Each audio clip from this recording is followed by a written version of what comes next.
வேளாண் அதிகாரி முத்துக்குமாரசுவாமி தற்கொலை வழக்கில் முறையான விசாரணை நடத்தப்பட வேண்டும் என தமிழ் மாநில காங்கிரஸ் தலைவர் ஜி.கே. வாசன் வலியுறுத்தியுள்ளார்.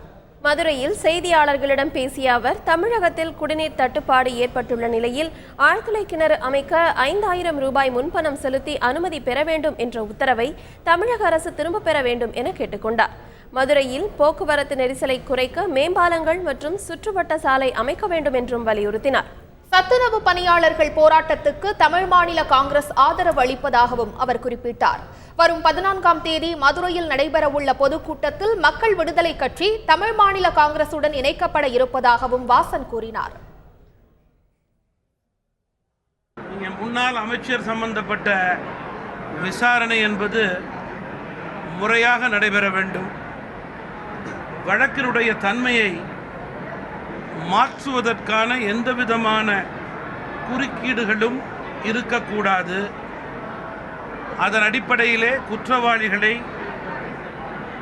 கண்டுபிடித்து தண்டிக்க வேண்டும்.